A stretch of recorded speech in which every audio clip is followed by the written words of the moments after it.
You're listening to the Rusted Robot Podcast, the #1 rated robot-related podcast in northeastern Ontario.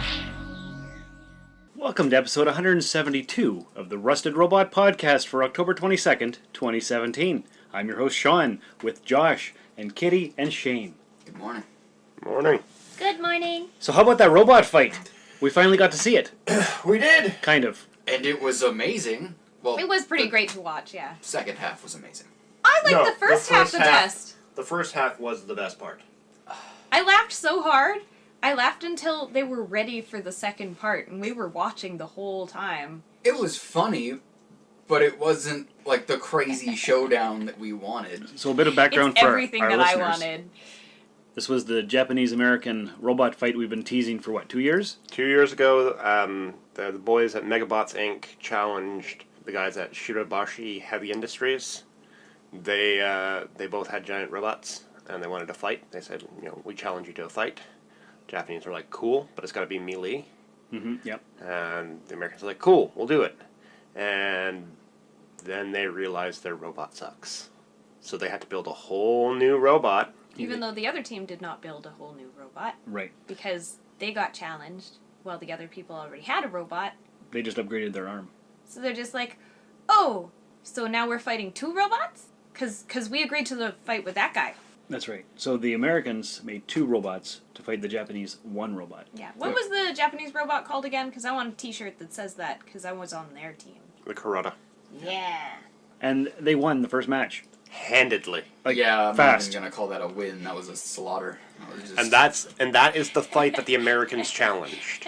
So I think the Japanese won, even though the Americans claim that they won because they won the second fight. They won the second fight. With the super duper upgraded robot, the second one. That they specifically designed for this fight. Yes. That they upped its size and power. Like, had the Japanese had the option to, we can build a second, more powerful robot? Okay, we'll do that. And they would have won that one too. Yeah. Yes. But the original challenge was handedly won.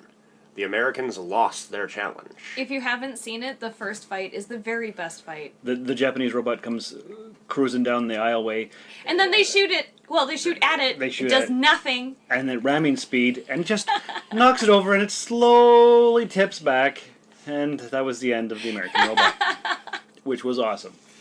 It was pretty great. Oh, even just remembering it is so satisfying. And you can probably go to Twitch TV to see the It was clips. so satisfying. We really should have had a viewing party. Except that our screens were all too small. And mine kept cutting out. Really? Oh, did it? Yeah. Mine was super smooth. Oh, Like, it no, was not just- mine. I had one jump and that's it. The only thing I had that. And it wasn't even during the fight, so it didn't It really was matter. when I was laughing. When I was laughing so hard. We thought that I did something. It was so great. And then the second robot, what was it? Ninja Pride or American Pride or some... Eagle Prime. Eagle Pride. Prime. That's what it was. They had a big chainsaw on it, and they just chopped into That the... chainsaw was cool, though. That was yeah. cool. That was epic. But... I also like that during the second battle, the robot specialist is like, we should get out of here. We need to move. And Yeah. the guy sitting next to her is like, I thought you were a robots expert. Looking at her like, you don't know what you're talking about. And she's like, yeah, that's why I think we should move. We need to move now. And then the thing comes swinging around and he's like, oh, we need to get out of here. Yeah, that was great. No, best part is when Eagle Prime picks up the big beam. The lighting rig. Yeah, and just starts spinning it like a crazy shield. Yeah, It I was didn't know cool. they were allowed to do that. I don't think There there were- were many rules. Because that was like part of the set, wasn't it? The lighting apparatus, Like, yeah. generally, when you have a wrestling match, you don't pick up the ring and hit your opponent with the ring. You pick up the table and the chair beside it. That is from Ranma 1/2, where they have crazy battles, and it's literally anything goes school of martial Yeah, arts. but this No, is the you- first you giant watch- robot fight ever. You watch pro wrestling. They jump off the side, they grab a chair, and they Yeah, beat pro another- wrestling isn't They real throw- wrestling. What? How Oh, dare no. you? Yeah, no. I don't know if you guys know this. The winners are planned. Oh, it's scripted, but it's real. Oh, well, sometimes people do really get hurt. Yeah, that's what I'm But saying. that's because, like, people get hurt in the making of movies, too. It's planned. Yeah. They were told they can use the environment. So they did. Well, that's just a bad idea. Did There's they not no- realize they're in giant robots and they could pick up anything. And what were they firing out of their cannon? Paint cans? Paintballs. Was it paintballs or paint Giant cans? Paintballs. I thought it was paint cans. No, the American... Okay, so the Japanese had a minigun, dual-mounted forearm miniguns, paintballs. Useless. Right. Completely useless. Did blinding tactics only. Americans had a... Do you remember their secret weapon? A paint can-sized paintball. That was great. Yeah, five-pound paintball shell. We totally went for it. And got those windows. Of which most failed to fire properly. I did see that, yeah. Yeah. Because they overpressured the cannon. And they just shredded the ball before it left it. Design-wise, I still like the Japanese design. On wheels instead of tracks. That and better design overall. It was so fast. And the- it was very pretty. The Americans were very wide. They had a very wide profile. And they went for more armor. I mean, it was very American.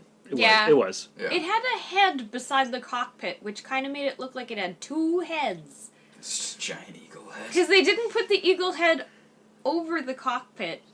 So it just looked really weird. Or like a transformer who slept really wrong, and now his neck was just really off to one side. I also like the Japanese because it didn't have an exposed cockpit. The Americans had an exposed cockpit the entire time. Which makes no sense. Yeah, the Japanese had an internal cockpit and dual-mounted cameras on the head. Mm-hmm. You could literally put a VR helmet, connect a tracking rig to the neck, and could have used it to look around.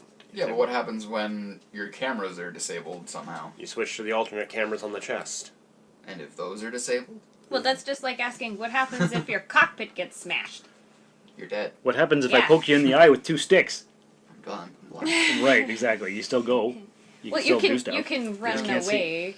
Like at some point you can because like if you were using it in actual combat where it wasn't just going to be like, oh, somebody's down, stop the fight.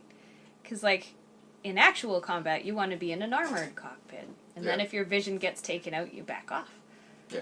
Because No. if you're in a real cockpit and your cockpit gets smashed out, then you die, and somebody takes over your armor thing and then crushes your city with it. Because that's what I would do. So, overall, not too bad. Pretty cool? Epic? Yeah, Do we like it was great to It was watch. cool. I would like I understand why they had to do it as a pre-recorded. You can't do it live Yeah. because the time between rounds is pretty long. Probably was, eh? Yeah, It must have 'cause- been.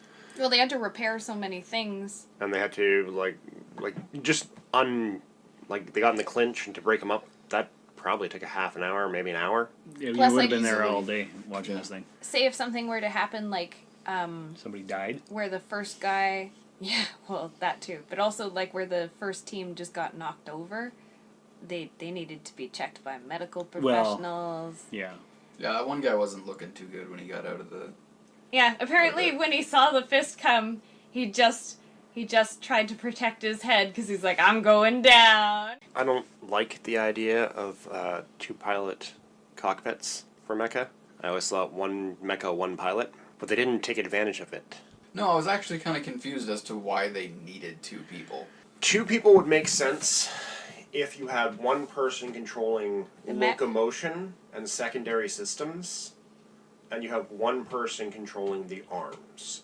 You could rig a rig around your arms so that when you lift your arm and move it forward and open the hand, it would track that and translate it to the robot. You mean like how they do with, like, actual prosthetic arms? Or Pacific Rim.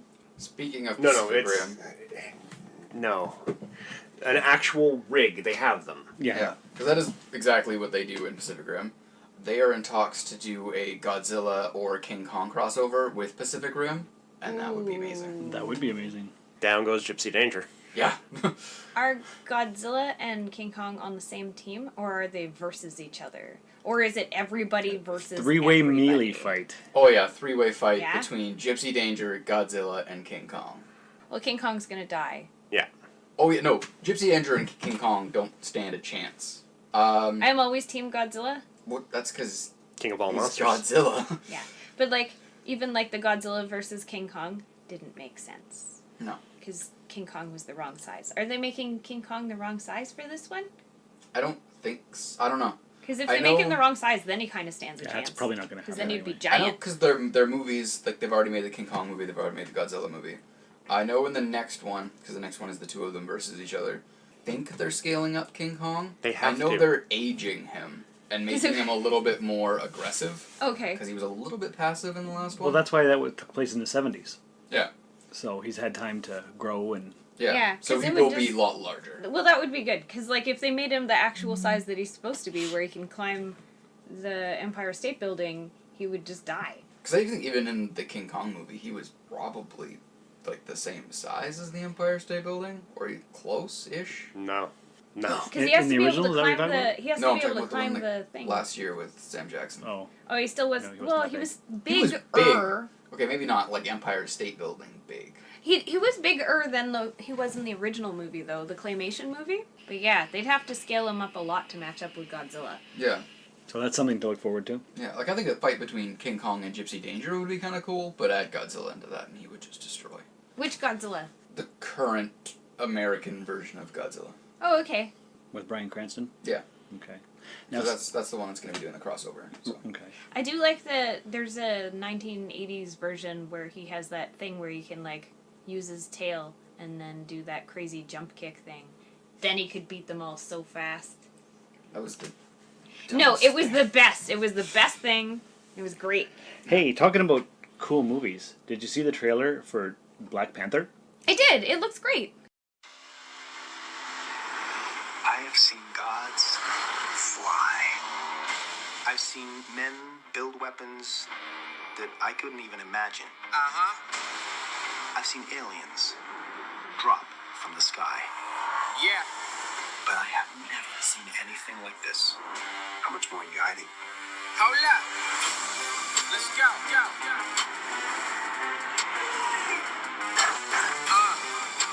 We are home.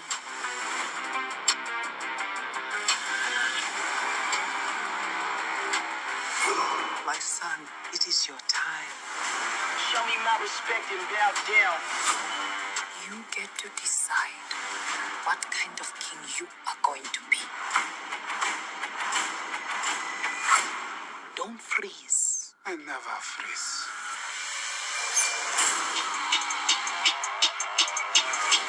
The revolution will not be televised. Show me my respect and bow down. We own ya. We own ya. We only getting started now. Cause we own ya. Everybody think they know me now. Cause we own ya. You and I'm my homie. Cause we own ya. I waited my entire life for this. The world's gonna start over. I'ma burn it all. What happens now determines what happens to the rest of the world.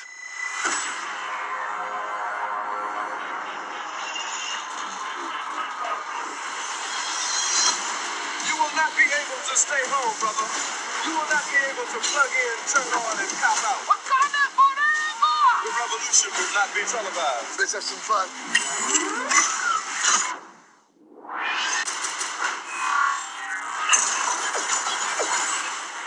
The revolution will be live.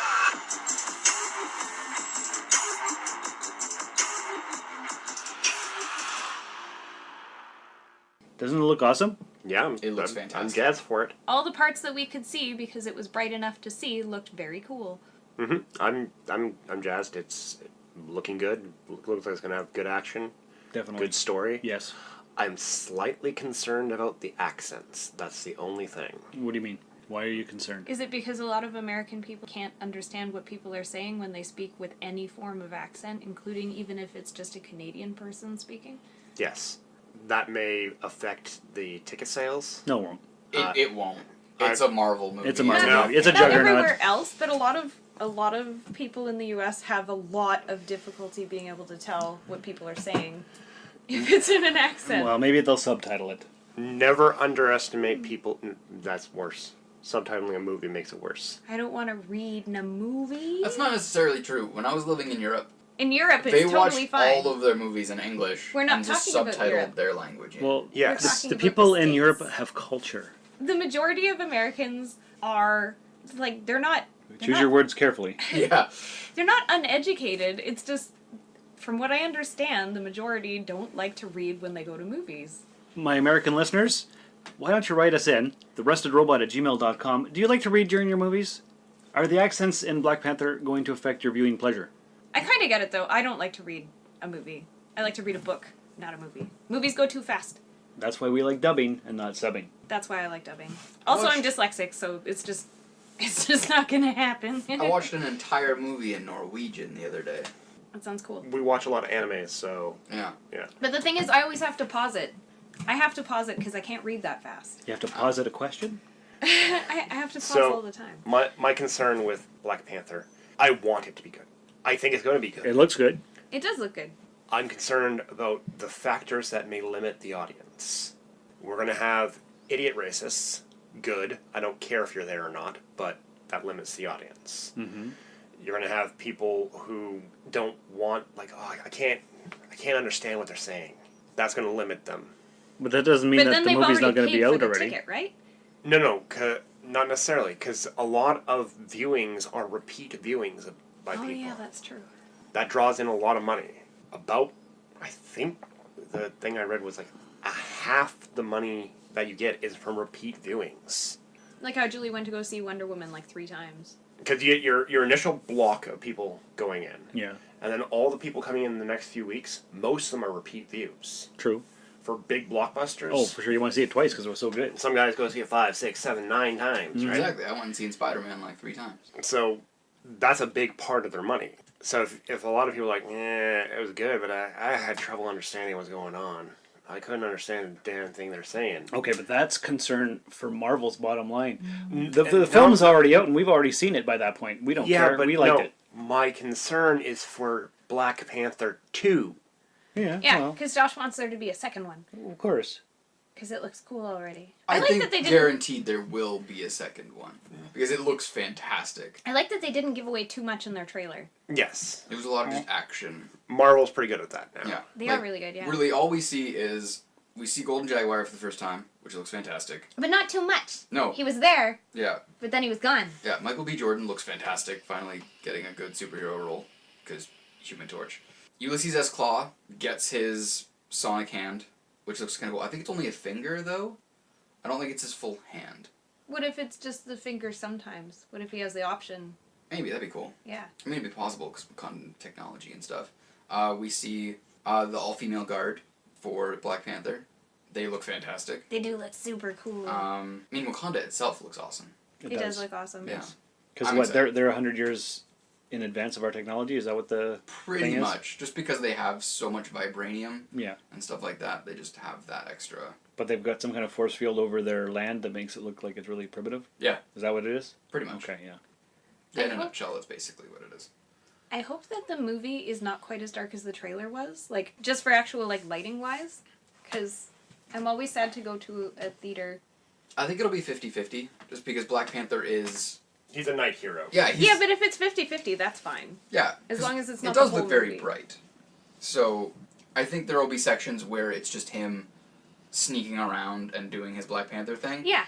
And then there'll be, like, his kingly half, which is more out in the bright day. Yeah, which is totally fine and what I would expect, but I just don't want a repeat of, like, have you guys ever seen Pitch Black? Yes. Of course. I love Pitch Black. Yeah, Pitch Black is great, but I feel like it could have been a radio show, and I would have been equally happy with it. I disagree. That is my favorite Vin Diesel movie. I went to go and see it in theater, though, and I was like, a lot of this is nothing. It's so good. But that makes the light so much brighter. Exactly. So Yeah. You're missing the whole point of the film. It's yeah, pitch black. The Yeah. whole I know. theater needs to be black. I really should have got that from the title and just listened to it instead. And if all your frames are black, or at least half of them, think of the money you save. Think of on- all the money you save. Exactly. No lighting, you're good to go. Maybe what I want, though, is more like radio shows. And You should listen to podcasts. I do listen to podcasts, but I think I want somebody to, like, do, like, an old-timey radio show they have them on a podcast. There's lots of those. I'm gonna look up some then. There's old-timey sci-fi ones up there. Oh, yeah, that's what I want. Alright, so, wow, we just talked about that trailer. What about the Punisher trailer? The Punisher trailer is finally released. They've got a release date for the thing. Everything was delayed because of all the violence in the world. That's ignored now. Here's the trailer for The Punisher. Gentlemen, I'm the only authority you will need. I point, you shoot. Did you kill the target? What did you see? Things over there were different. What we were doing was wrong. You did what you were supposed to do, right? Now the only person you're punishing is yourself. Frank Castle? I got something I need to show you. I saw the video files. The U.S. military turned you into a hitman, Frank. I'm looking for Frank Castle. The Punisher? I think you know about my case. Castle's the last witness. We can either clean this up or let him take us down. They killed my family to get to me. I can't remember anything. You have nothing but a war inside you. You're gonna pay.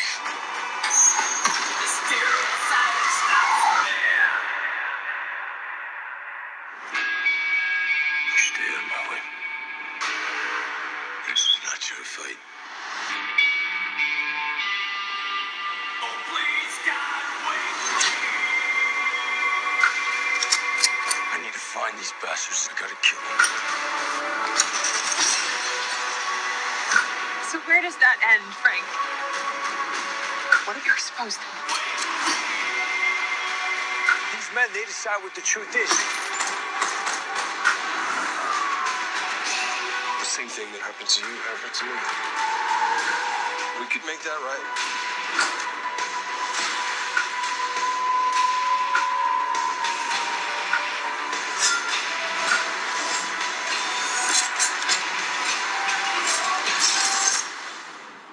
The world needs to see the truth.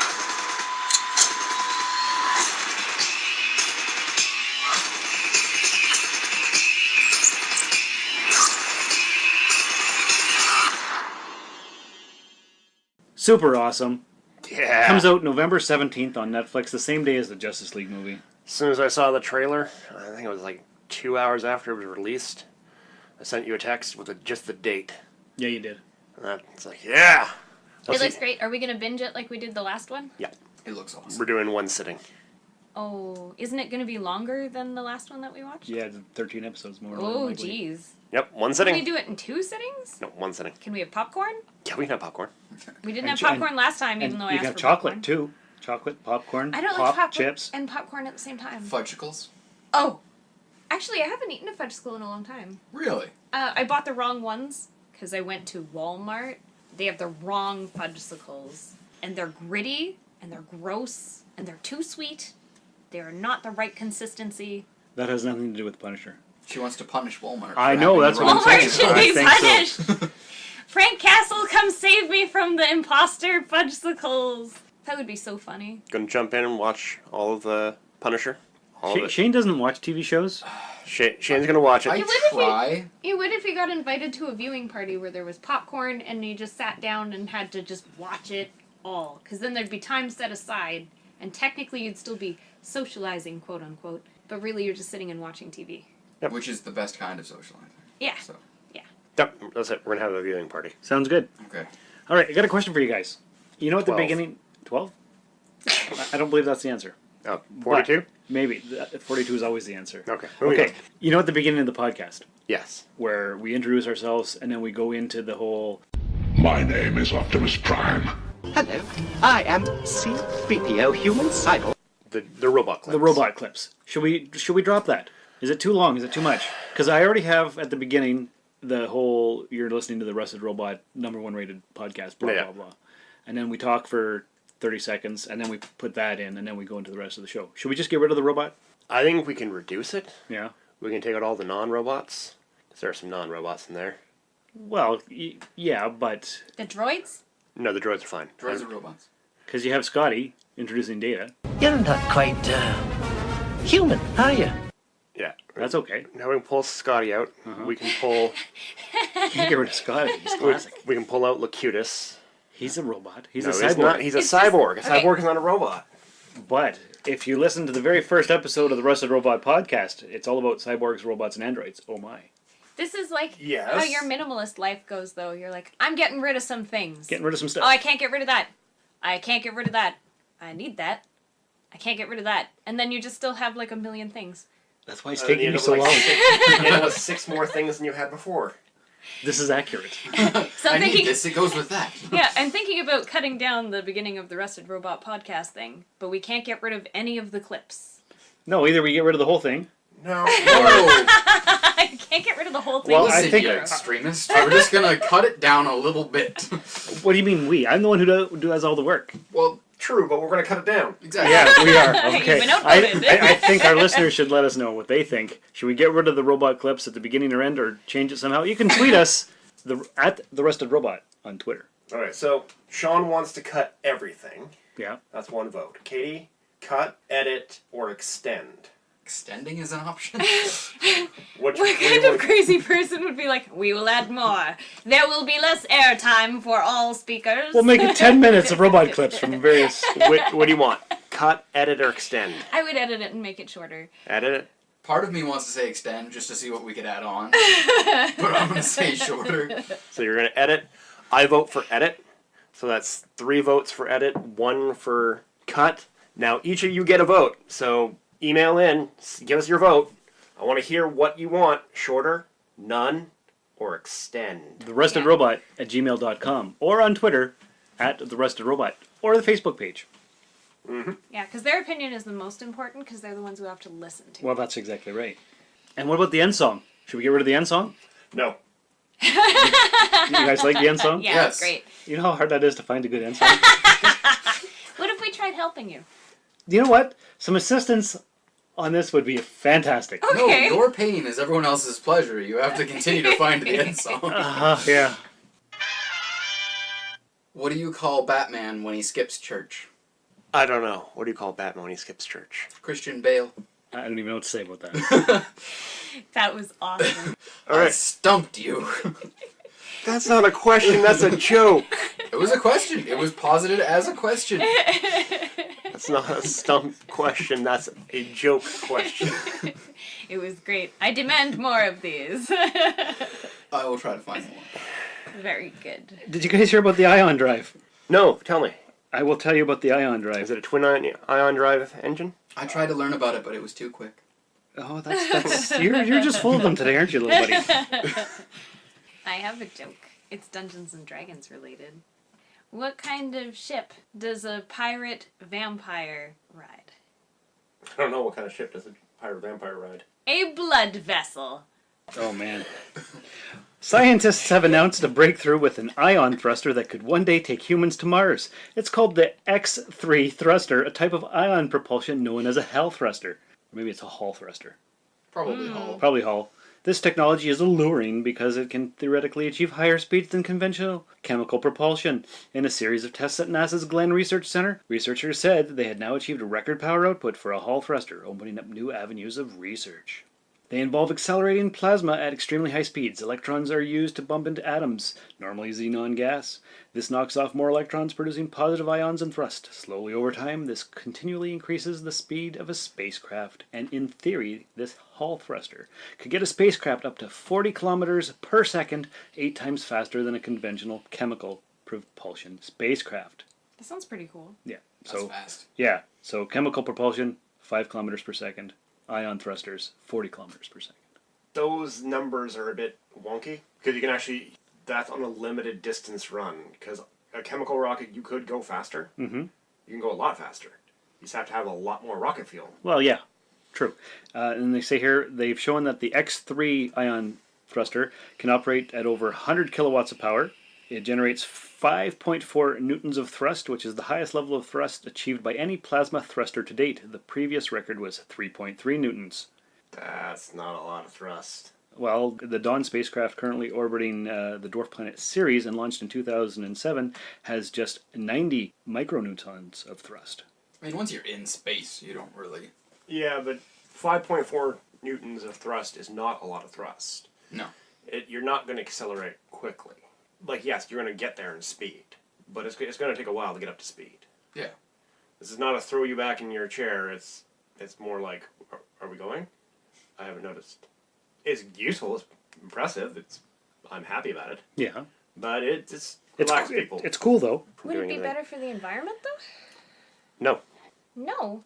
Because we're talking, it in itself could not leave the Earth's atmosphere. No, you still have to use a rocket to get into space. I thought they were just planning on changing the way that they fire rockets into space. Oh, there's a bunch of different ideas for how to do that. How about a railgun? They were Slingshot. Yeah. Well, I thought they were doing Space a thing elevator. similar to like a railgun, but they were just going to put it on an angle so it would shoot like that. For those, you would need... I am arcing my fingers, for those of you who can't see.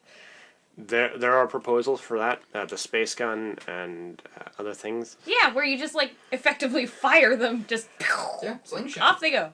The technology used for a space gun, you need dynamic lift, so you need to have a dynamic structure. Doing that, it would be just easier. Once you start doing that, it's you might as well just do the whole thing properly, and then you can just build an orbital ring. Yeah.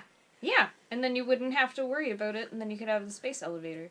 Yeah, an orbital ring would be the perfect thing to build. Yeah. So anyway, ion thrusters are much cleaner, energy efficient than a chemical propulsion because they're dirty. And speaking of things that are dirty, Harry Mudd was on the latest episode of Star Trek Discovery. Did you watch it? I did. I gave it one last chance. And? Oh, God, no, I'm done. I don't... No. You're so wrong. It was an excellent episode. First of all... Did you guys watch it? No, I haven't seen any of Shane, have you watched any of the Discovery? I have not. Have you watched any of the Star Trek? I've watched a little bit of the original, yeah. Like, that was like a month and a half ago. Have you watched it any since? I have not. What the hell? It's been busy with life, guys. Yeah. Life is Star Trek. Star Trek is life. I've got a tattoo on my back that says that. Do you? No. Aw, you should I get a tramp stamp. We should take a vote from our listeners to see whether or not you should get a tramp stamp that says Star Trek is life. Life is Star Trek. I vote yes. Yeah, I also vote yes. New tattoo for Sean. Perfect. With Uhura lying down underneath it. Yeah. Ooh. Yeah. Which version? Michelle Nichols or Zoe Saldana? Michelle Nichols. What is wrong with you? I'm just asking a question. I'm not Zoe Saldana. Is very attractive. I'll give him that. Yeah. Yeah, but she's not Uhura. No, like she's she not. is, but No, she's not not. as much as original Uhura. She's a holodeck simulation of Uhura. Exactly. She's not the real thing. Anyways. Moving on. What were we talking about? Star Trek Discovery and Harry Yes. Mudd. Harcourt Fenton Mudd. Yeah, so... We interrupt this program to bring you a special report.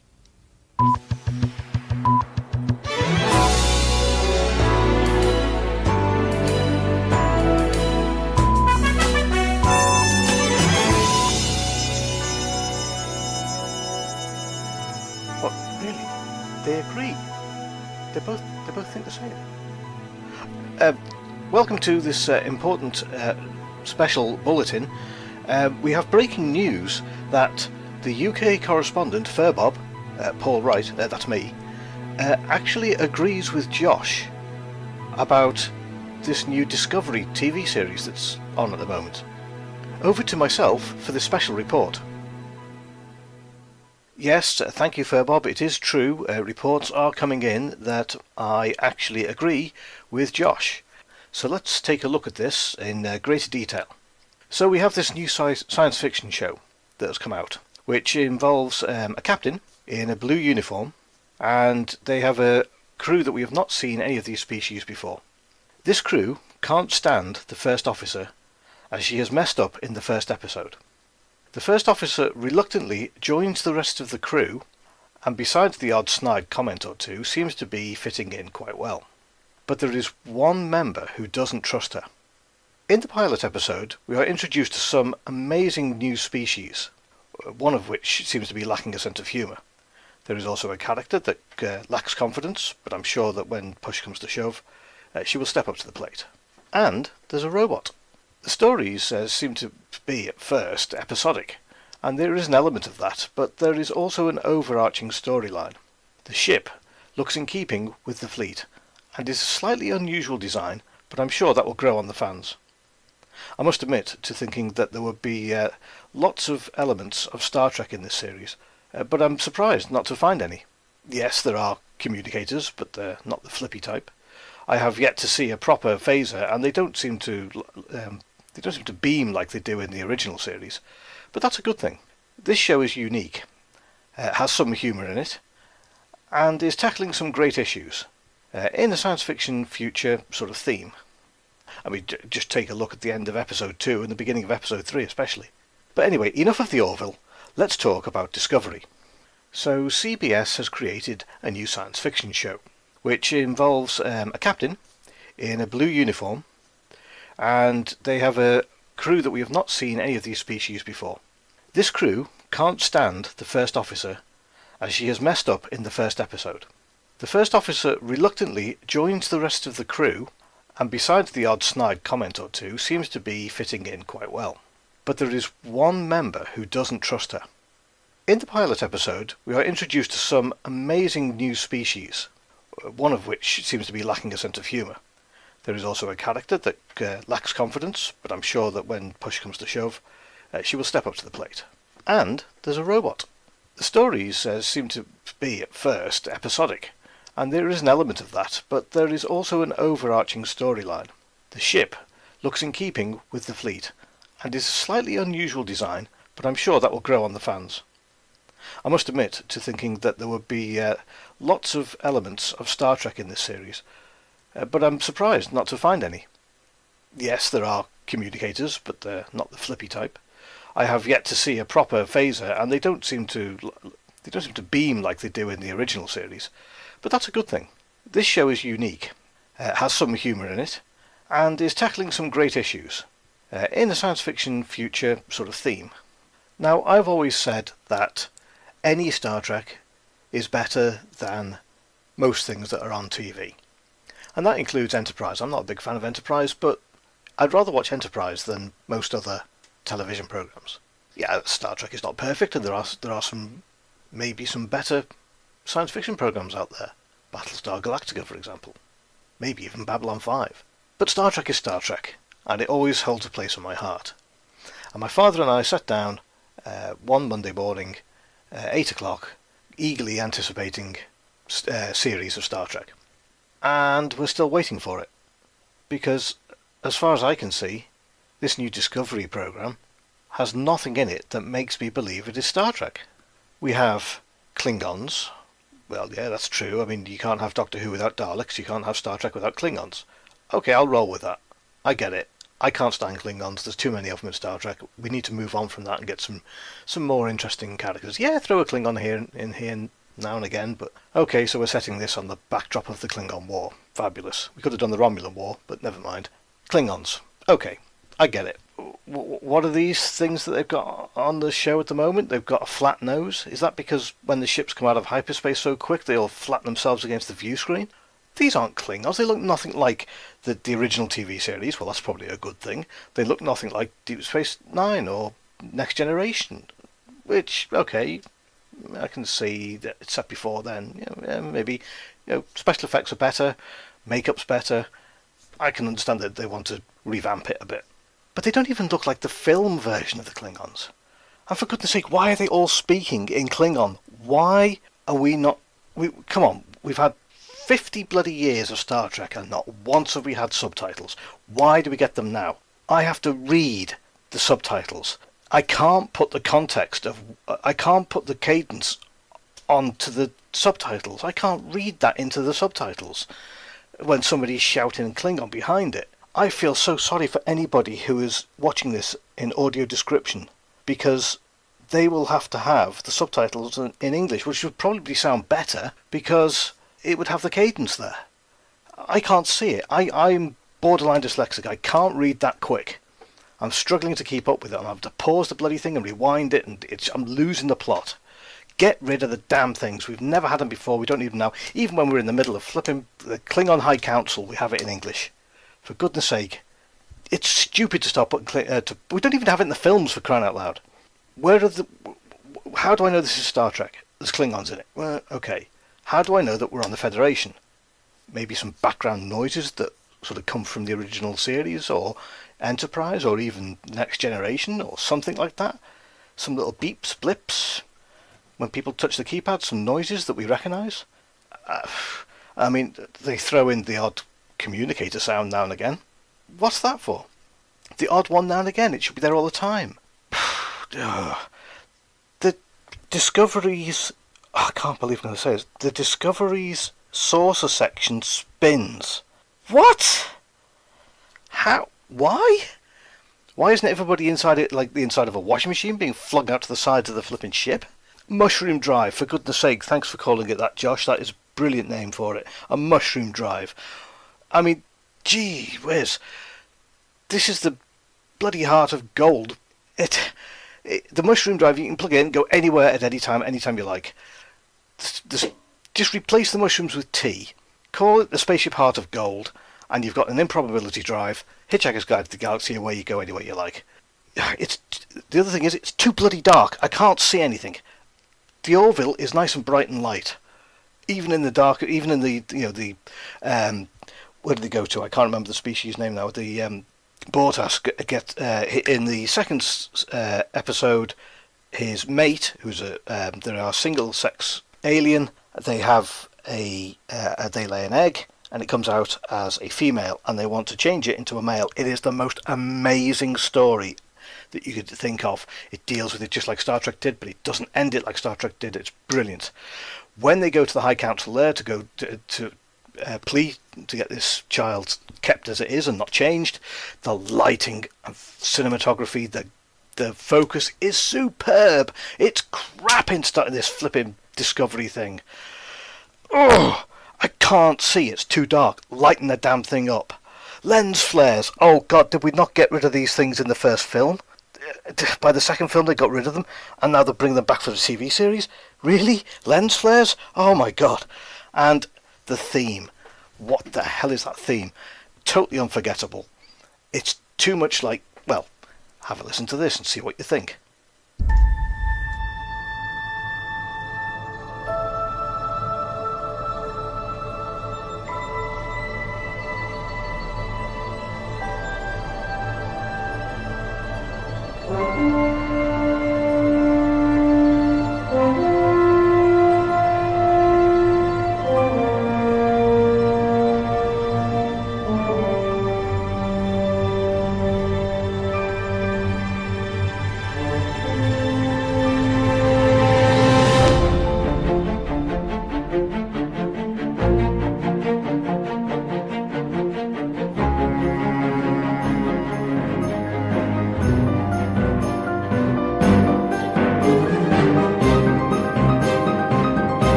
Even put a flipping handprint on the screen, exactly the same as Fringe, but so you don't get confused that it isn't Fringe that you're watching, they throw in this at the end.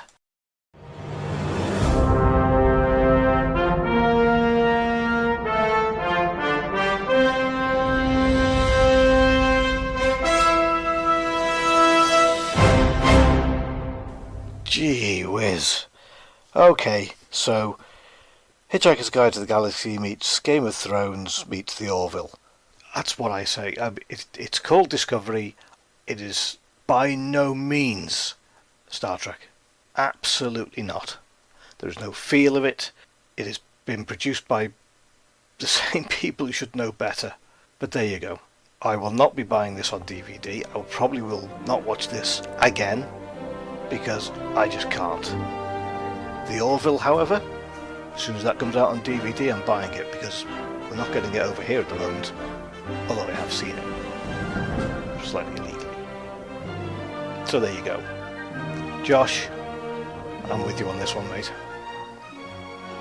In the meantime, we return you back to your original programming.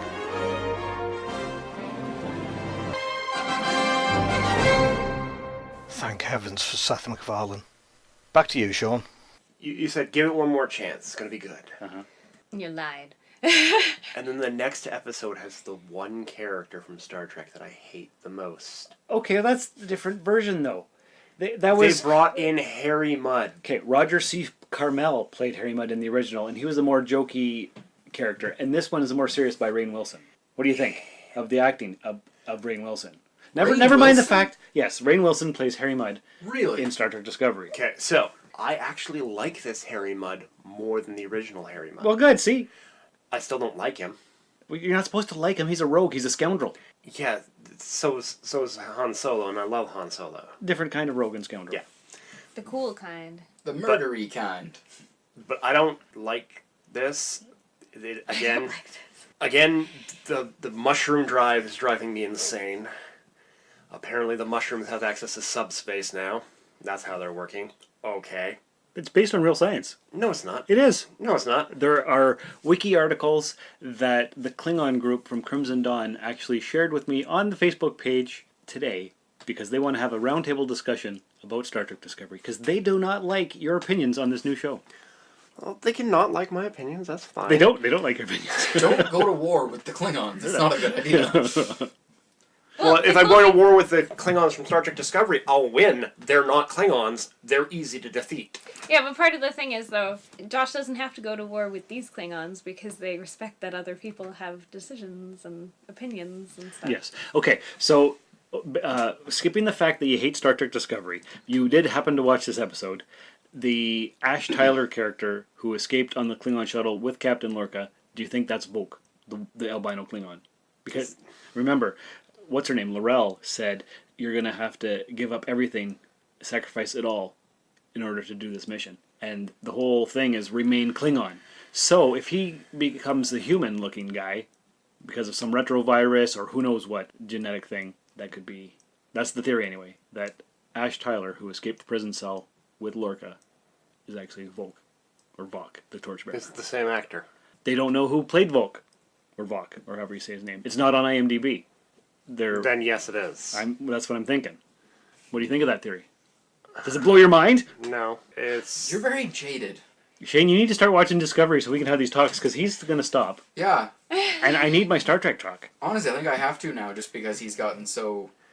I'm not anti-Star Trek Discovery. Right. I think you need to keep watching it just so we can have talks. Whether you like it or not, who cares? Because it hurts. You're asking me to hurt myself every week for this. Hey, that's love. If I have to do all the editing on this show and find all the end songs, you have to watch Star Trek Discovery. All right, I'll start editing. Fair enough. I'll start editing. It's gonna suck, but... Everything goes in. Raw file. No end song, because you wouldn't do that. You would just upload the file. He'd just make me sing. He would make me sing, and it would be horrible. Yeah, but we're definitely extending the intro. Oh, no. He doesn't know how to edit. Congratulations. The first beginning to the intro is now just Lord of the Rings Fellowship of the Ring. So, back to Discovery. It's getting better every episode. It is an interesting war story that has nothing to do with Star Trek. See, I don't agree with that. I do. See, the theory is this is how they become the bright, happy, shiny people 10 years from now. They go through the war, and something's going to happen to the entire psyche of the Federation to make them bright, shiny people like on TOS. And then for whatever reason, they stop cursing. Apparently right now they're okay with cursing. We have to let it play out. It See, became we're a watching thing. it episode by episode. There hasn't been Star Trek on TV in 12 years. This is awesome. There still isn't. We're living in the second golden age of Star Trek because the Orville's on too, and it's awesome. We're officially in the future. Orville, Star Trek, giant mech fights, ion drives. Orville is great. I'm enjoying every episode of that so far. And it's getting better and better as it goes. Yeah, that's fine. You know why I can sit there and enjoy it? While it's like Star Trek and it's close to, it doesn't pretend to be Star Trek. And it pretends. In a way, it's more succeeding than Discovery. It's a different beast. They're not the same. But yes, and one of those beasts is really close to Star Trek, and the other one pretends to be Star Trek. Nah, I don't agree. But that's okay. We don't have to agree. It's IDIC. Infinite diversity and infinite combinations. That's my trump card for every single argument that we have. We're allowed to have different opinions. Is true. Yes. That infinite diversity does not allow for I suddenly forget the word. Anyways, it is about you're you and I'm me. But it doesn't allow for you to say, no, I'm you. Therefore, Discovery can't pretend to be Star Trek. It's not pretending. It is Star Trek. No. It says it right in the title. Star Trek Discovery. Yeah, like in that terms, it is definitely Star Trek. Because it's made by the company and has Star Trek in the title because they have the licensing. All right. Did you see the preview for tonight's episode? No. Okay. They are wearing super awesome t-shirts with, on the sleeves, they've got the Delta shields. And across the front, it says Disco. And they're for sale now. I want a disco t-shirt. You want a disco t-shirt? Yeah, it looks awesome. I saw them for sale somewhere. Don't look at me like that. Don't judge me. You look way too happy about It's awesome. They're going to be wearing them on tonight's episode, apparently. He's going to be sitting there in his disco shirt, watching the episode. They're going to come on with their disco shirts, and he will lose his mind. This is correct. It will be great. I think we have the opposite problems. You and me? Yes. All right, what is our problems?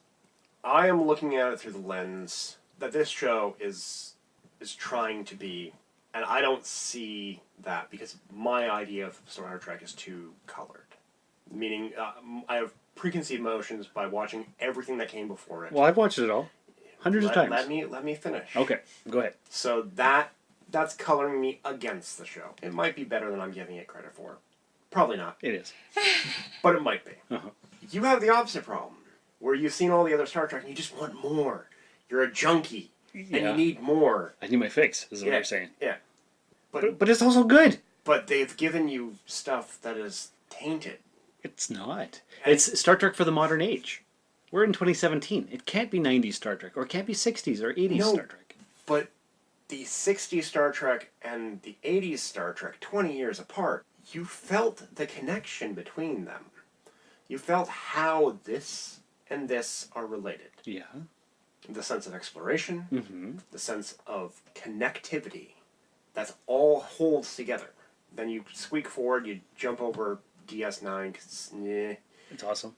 But it still had the whole thing where like they worked well together as a team. Not everybody necessarily wanted to be part of the team all the time, but they always worked it out anyway. Everybody was diverse and individual, but they still worked together really well. Then we get to Voyager, Yeah. where integrate everybody to it, come together, work our things out. The bright hope for the future. Right? Yeah, that's always there. Even if you have a very Kirk-esque captain who breaks the Prime Directive all the time. Then we get the new movies and... You're forgetting Enterprise. No, I'm not forgetting Enterprise. Enterprise falls before the Federation. It's before the bright, shiny future. That's right. We can say... And even then, you still get the feel of how things fit together compared to the old Star Trek. Yeah. But it's before the bright, shiny future, so I give them a pass on that. They can feel different. All right. But now we're going back to the bright, shiny future. This is before, 10 years before the bright, shiny future. This is how we're getting to that future. No, because they're already in the bright, shiny future. 10 years is nothing. A decade is a lot of time. A decade is not enough time to change society. We don't know what the society is like. We're only seeing this one particular ship. No, we're seeing society.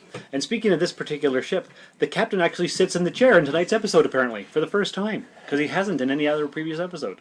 Yeah, that's not a big thing. It's a big thing for him. Not really. What are you two laughing about?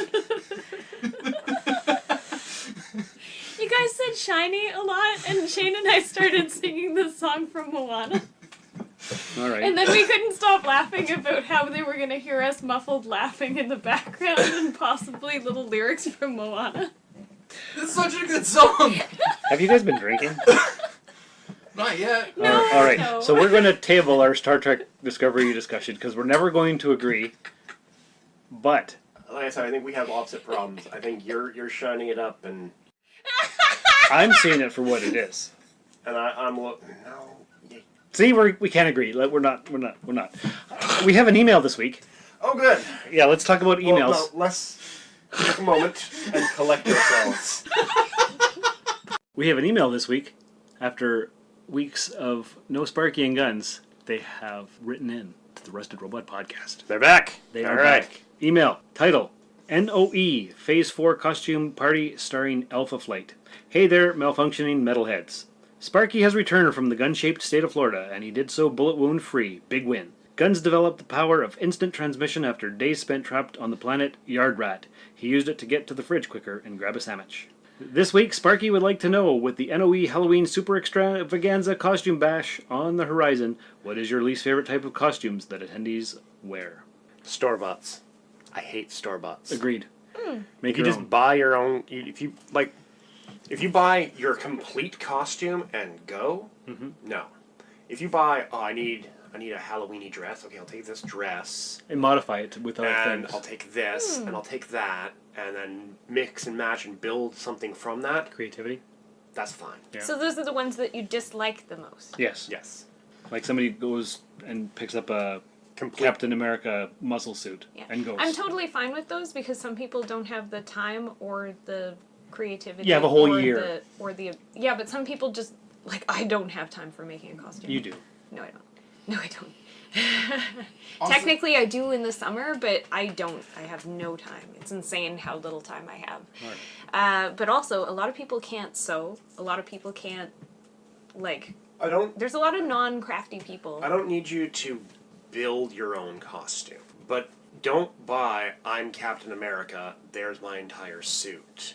Like, you get the creepy dress from this store, and I'll grab a interesting hat from Yeah, but this say if store. you want to be Captain America, what do you put together to be Captain America? Then you need to put more effort in. Store-bots are the one thing that drive me insane. Okay. Complete store-bots. Well, I don't mind them. Because anybody that goes complete store-bot doesn't care. What if they're completely store buying everything, but it's from different stores and they're piecing it all together? That's what I'm saying. If you piecemeal your costume together, It's still store bought. that's...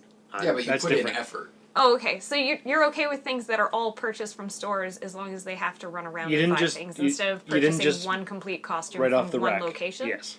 Yeah, if you buy, here's my complete costume, no. That's what upsets me the Because most. Okay, it's, but if because somebody it's was- made by the factory. If somebody was to go to, like, say, Wicked Stuff, buy a Captain America costume, and then they went to, like, say, my store and then bought, like, the Captain America shield, that's okay? No, because that- they still got all of the costume minus the shield from It's one one place. piece. It's a one-piece suit. How do you put that together from different things? I don't know. This couples into my issue, like my least favorite thing, is fad costumes.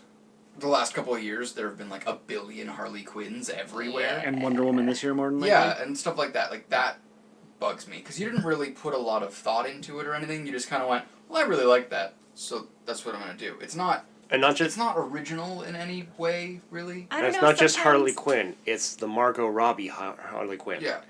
If they're like, oh, I'm going to be Harley Quinn, you're like, or roll your eyes, and they're like, yeah, the one from the Batman animated series. And it's like, okay, you're not going to find that costume easily. Well, because that person is a legitimate fan of the source material and stuff like that, right? Whereas you have people, like, especially now, like Harley Quinn, the Joker, stuff like that, it's everywhere. Yeah. And now all of a sudden all these people are coming out going, this is what I'm going to do for Halloween. It's like, okay, do you read the comics? No. Did you watch the show growing up? A little bit. There's no real reason to it. I feel you on that. Guns would like to know what Marvel franchise that has not been used for a movie in the past, Marvel, Fox, or Sony, etc., would you like to get their own Phase 4 movie, and who plays the titular character? Ooh, that's a good question. If I could get a movie, just because this is the kind of person that I am, I would want kind of like a crime drama set around the Hood from Marvel. He's basically just kind of this low-level street thug who gets this hood and cloak that is possessed by a demon, and it gives him all of these crazy skills, and he uses it to rise to the top and kind of become a kingpin. And who plays him? Do you want it to be a good movie? Or Yes. a bad movie? It's a good movie. He has to be late 20s, early 30s. So he's got to kind of have that gravitas to him to be the head of it, but at the same time there's that physical aspect to it. I'd like to see a musical starring the Dazzler. Who plays him? It's a girl. Her. Why? Because that's the only way a Marvel movie could ever be a musical.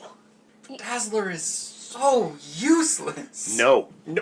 Everybody underestimates her power so much. Oh, I agree. But when you compare her to anyone else, I find it not that great. extremely She's odd. fantastic. I find it really odd that you want to see a musical when you hate musicals. Why? Because it okay. Can we get Kesha to play her? Ooh, she's your favorite. No, Kesha's not my favorite. I thought you loved her. Or no, you love Shakira. Oh, You yes, should have also Shakira good. play her then. Yeah, Josh loves Shakira. Yes. She would have the moves. Like Although Jagger? she'd have to do disco moves, which would be kind of awesome, because I bet you she could pull them off in a neat way and make disco look cool again. Yep. Oh, and then disco would be cool again. So you put in the Dazzler. Yeah. You're going to have lots of great music, a la Guardians So you get a lot of great music back, Oh, yeah! right? Mm-hmm. And then the music will actually have a point in the story, like it does in Guardians. Yeah. I just thought of the perfect person to play the Hood. I apologize. Jensen Ackles. Which Oh. is who? He's Dean from Supernatural. He's also Red Hood in DC, Oh, that's animated true. thing. That'd be weird to make him the Hood in both, like the Hood and the Red Hood in DC That would and make in it- Marvel. that would make it That'd super be meta really and weird, awesome. because then you'd be like, hella Hood guy. He would just be really cool. I have a secondary option. Not as good, but I honestly do think he could pull it off because his acting has improved a lot. And that is Zac Efron. That would be fun. I like Zac Efron. He And did I- his weird teen stuff. Yeah! And then he's done really good comedy. I think giving him a chance to play like a darker character would be really cool because he has the physicality and stuff for it. Yeah, plus it'd be fun to see somebody be so different from everything we've seen so far. Exactly. And his acting is good enough to do it, but so far he's only been like, shiny, happy people. Or weird, raunchy comedies. Yeah, that's true too, but So he's still... who would you go for? Well, my favorite Marvel hero right now is Spider-Gwen, and I would love to see a Spider-Gwen movie. But it's probably not going to happen, because they always do Spider-Man, Spider-Man, Spider-Man, Spider-Man. It's never going to be Spider-Gwen. And who would play her? And then you can't branch out the same way because she lives in a parallel universe. And then if they did that, it would become awful because then they would do all of the crazy Spider-Verse and it would all be mixed together and that would be an insane movie series and nobody would follow it because it would be crazy. Could we have Emma Stone again? She's hot. I honestly, that was the only good part of the Amazing Spider-Man series was her as Gwen Stacy. Yeah. I would 100% be okay with that. I almost said Scarlet Spider, but again, there's just too much stuff going on. with Yeah, Spider-Man there's too right much now. stuff going on with Spider-Man. Because that would bring the whole Clone Saga element. It would. Although, And the Clone Saga just needs to stay away. if they did just Spider-Gwen the way that she exists in her own comic series and just left her separate from everything else, that would be really cool. Because then you could just get that and then it would be done. And you could have this cool movie series that would just follow her on her awesome adventures and her crazy battles with, like, Matt Murdock and all the awesomeness. And it wouldn't cross over. That and would you be could get really a lot cool of the way same... to bring in, like, Deadpool or something if they could figure it out. And you could have a lot of the characters from the Marvel TV show playing these characters in the alternate universe, and they could be in a cool movie series and still be a different quote-unquote person, even though they're kind of the same person. Kind of like how in the Legends Flareverse, Super Legends Flareverse. Super Legends Flareverse, they're setting up alternate universes, and they are in talks. And I really hope this happens because it's the only way I'm going to watch it. They are in talks with having Tom Welling, who played Superman in Smallville, show up as an alternate universe Superman. I would watch every episode of all of the shows to catch up to see that one episode. I don't know who I would have play her, though. All right. Well, I would have Bishop have his own movie, and the guy who played him in Days of Future Past would play him.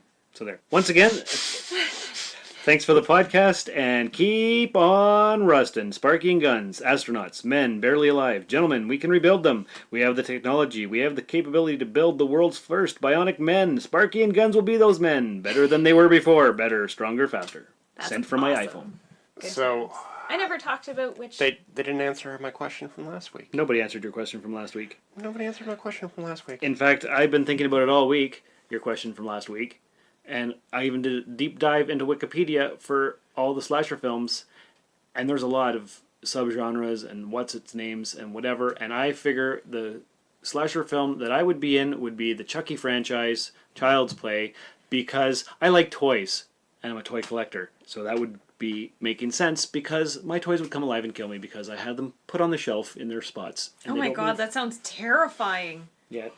And you're picking this on purpose? Yeah, because that's the most realistic, true to life to me. I was also going to go with Child's Play, but now that you say that, I have way too many figures. Right. I would be swarmed and killed by Spider-Man. Tons of just tiny Spider-Men. It would be like the movie Small Soldiers. It would be, and that would be amazing. That's terrifying. I don't like it. I'm sorry. Child's Play and Small Soldiers, in order for you to die in those movies, you have to make so many mistakes. Well, yeah. I honestly think that, for the most part, the average human being would not die in any of those situations. Because she wouldn't go back into the house with the lights off. Well, part and of it... hello, who's there? Yeah, there's a killer... on the loose. Like, doll thing in my house. I'm gonna stay in this house, and everything will be fine. Wasn't part of the problem with Child's Play, though, that it was after a kid? Yeah. Kids don't think like Yeah, but adults people. die too. Yeah, well, adults in all those movies are always the dumbest. Yeah. Like, we have Or they an don't axe know. for chopping wood in the backyard. Bam! Chucky's gone. Yeah, but also, like, adult people in the movies who are in the Chucky movies, they die because they're unaware that he is a living doll. Sometimes. Like, sometimes they're just walking in, like, hey, I picked up milk from the grocery store. Bam, they're dead. Okay, in the beginning, I understand that. Like, maybe 1 or 2 stealth kills at the beginning. Good for Chucky. Awesome. Towards the end of the movie, when people know what's going on, no. Except that's the whole point. Nobody knows what's going on. It's not until the end that do they know what's going on, and then they're unprepared for it. And then sometimes they're in a toy store full of Mr. Good Guy dolls being chased by one of them. Those scenes where someone falls over or something and Chucky's over top of them with a knife. He's fast. And he's light because he's empty inside. Yeah, but... Aren't we all? Even then... Oh, that's dark. Whoa. High five. What was I saying? Oh, right, yeah. If he's over top of you with a knife, he is really, really light. Like, he's kind of fast. That's fine. But, like, literally just a backhand or a kick or something, and he's on the other side of the room. That's true, because he's made out of, like, really smooth plastic. So, like, even though he's stronger than the average person, because he's, like, a possessed doll, he doesn't have the grip strength because he's got tiny baby hands. He's got tiny fingers. He shouldn't be able to grab almost anything that he does. And his tiny baby fingers are also made out of vinyl. I could have watched these movies again. It's been years. They're so bad. I know. Yeah. Oh, speaking of horror movies, it's been confirmed Robert Englund will no longer come back in any capacity to play Freddy. Freddy. That's sad. Yeah. That is sad. Yeah, well, how old is he now? Easy old. I wonder if you could just voice him. He actually came out and said who he wants to be the next Freddy, though. Oh, that's cool. He wants Kevin Bacon to do it. Oh, I did hear about this. Yes, I did. That's great. Anyway, back to the topic at hand. Which slasher movie would you be in, Josh? I had troubles with this. It was your hypothetical. I know. Does it have to be an old-timey Any slasher film. Then I heard something, and I looked into it, and many people in the horror genre consider this to be a slasher film. And I was like, well, I have to. I have to choose that one. Because I like FTL. Alien. Alien is a slasher film. Yeah. Mm-hmm. And you were right. You were right, Shane. You were right. It's the only one that makes perfect sense because just don't go to LV whatever. Don't go. 426. Yeah. Just don't. Don't. Go somewhere else. You guys both took my 2 options. Of course we did. Yeah. Because we're good like that. Yeah. I'm both impressed and sad at the same time. Well, when you've been podcasting for as long as we have, I don't have a... What's the premise of this thing, though? Like... What slasher universe would you want to be in? Would I want to be in? And how would you deal with the threat? Okay, since you guys took my options, I'm going to go with Predator, because the first 2 movies are slasher films. They are. And surviving is easy. I don't arm myself. Predator is not considered a slasher film. It's one person going around brutally murdering and mutilating people. I looked in the horror genres and the way they consider movies. It's not a slasher film. Okay, it's so a monster film. I'll give you the first one isn't a slasher film. The second one is a slasher film. It follows everything. He's in the city. He's going around systematically murdering people. In the end, there's the showdown against him in like a secluded area. It is a slasher film. Well, once again, I bring it back to I Come in Peace. Ooh, that's a good movie. I don't know what movie I would pick. I think I would pick the one with Jason in Camp Crystal Lake. Okay. Because I very much enjoy camping, but if I knew that whole thing about the myth of the guy drowning there and whatnot, I just wouldn't go there. Yeah, but every camp has a myth like that. Well, there's like, I've been to Camp Leg of Lamb, like, where there's like a weird... Was someone beaten with a leg of lamb? Nah. Oh, that's just... But like, I don't know. It's just a fun ghost story and we know that it was made up because they named it Leg of Lamb Lake and it had nothing to do with that. So, like, when you know that the myths aren't real, then that's fine. But if like one of the things is that a kid actually drowned there, I'd be like, I'm not gonna go there because there's ghost stories and I don't like that. So I just wouldn't go. And he can't leave the area until later movies when he can leave the area, but he only follows people who have been there. And he goes to Spice! Yeah, so I'm still safe. Anyway. Alright, moving along.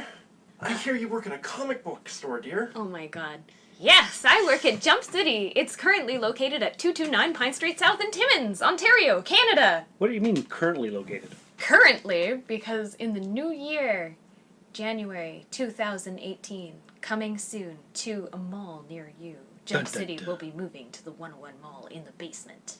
Really? Yeah, exciting, right? So you're moving from 229 Pine Street South, Timmins, Ontario, where we currently are, Yes. over to 38 Pine Street North, Timmins, Ontario, in Unit 106.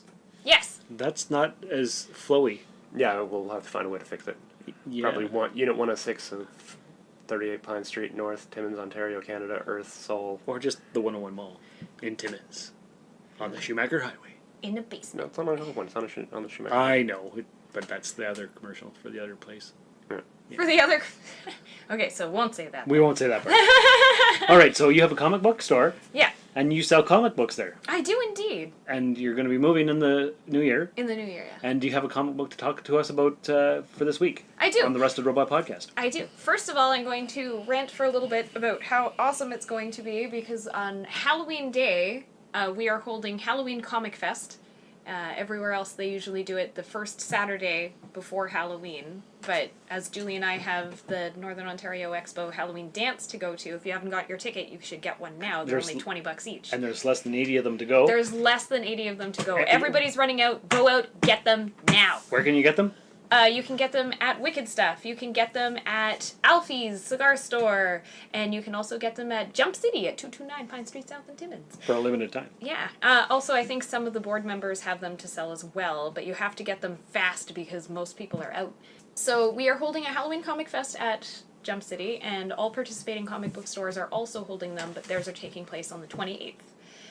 If you go to the Halloween Comic Fest and you say trick or treat, you will receive one free Halloween-themed comic book, as well as candy. Nice. Yeah. Some other comic book stores also allowed you to get, like, more than one, but we have, like, limited supplies, and we're not sure how many people are coming, so everybody gets at least one candy, or at least one comic and a handful of candy. So go there early. Yeah. Okay. But then I also have a super cool ghost-themed graphic novel to talk about. It is called Cast No Shadow. Greg has lived in Lancaster his whole life. The town's always had its quirks, and being born without a shadow means he's counted among them. When Greg discovers an old mansion in the woods just outside of town, he didn't expect to meet a smart, beautiful, funny, and very dead teenage girl named Eleanor. Yeah, he's in love with a ghost. But before he knows what's happening, Greg finds himself at a wrong end of a history lesson when the town's past and his own threaten to pull the two apart permanently. From acclaimed comics writer Nick Tapolansky and phenomenal newcomer artist Anaisa Espinoza, the Cast No Shadow is a teen romance with humor and heart. I like it. Yeah. Sounds good. It's really cute. I read about it 2 months ago, and I could not wait to get it in the store. Is it in the Two store now? copies. I sold one already. I still have one left. All right, well, I'm going to close up this recording and head to Jump City to buy Cast No Shadow. Ooh. It is actually really good. I bought it for my girlfriend. She really liked it. So you bought the first copy? Yeah, I bought the one copy. Oh, sweet. I don't even have it. I'll just borrow it. Yeah. There you go. I can save my money. You could. Nice. You could do And that. somebody else can buy it. Yes. Actually, that might be me. And I might just have to order more because they're really good. You know what I need to save my money for? I need to save my money to get a tie at weareadvertise.com, and if I put in the promo code RUSTED, I get free shipping. Oh, You don't have to save up that much. They're not that expensive. This is true, but what if I want more than one tie to make the free shipping worth it? That's true. Yes. For those who don't know, weareadvertise.com is the sponsor of the Rusted Robot podcast. So if you got a tie from there, would you wear it to the NOE gala dance? I would for New Year's Eve. New Year's Eve? Yes, because I do have a suit jacket and I have some nice pants. I don't have any good ties. And We Are Dapper Ties are full of nice ties. I think I'm going to have to get one. You definitely should. Yeah, you definitely Promo should. code RUSTED for free shipping. I got to get a new suit, which means I got to get a new tie.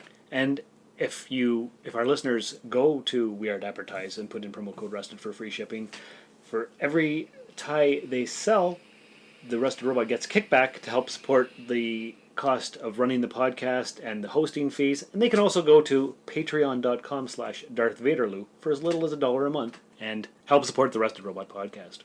Become a patron today. All right. So that's the end of episode 172. Thanks for being here, guys. Not a problem. Once again, listeners, thanks for being here. Thanks for downloading the show, sharing the links with your friends. And remember, don't send nudes. Send x-rays, because it's the inside that counts. If you'd like to contact the show, email us at therustedrobot@gmail.com.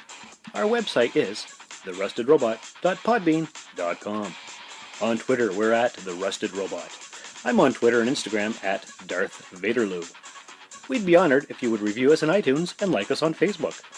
If you'd care to support the show, there's a PayPal link on the website or go to patreon.com/Darth Vaderloo. Please check out Jump City at 229 Pine Street South in Timmins. And as always, if you like what you heard, let us know. But most importantly, tell your friends about us. The Rusted Robot Podcast. Think about it. I could do this all day.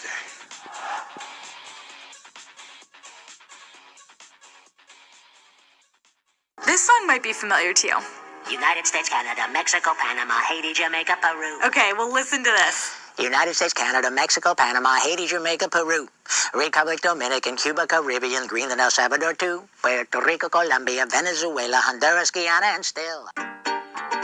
Rob Paulson has a voice that helped define 90s cartoons. Hey, got brain, brilliant! Okay, well, let's see. I'm Yakko Warner. Hello, nurse. I'm also Pinky from Pinky and the Brain.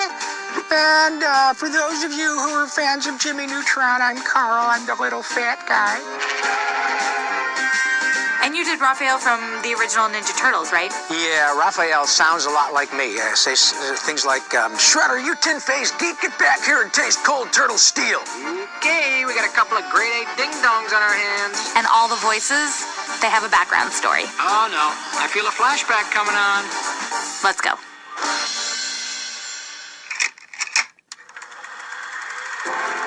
Where did the inspiration from Pinky come from?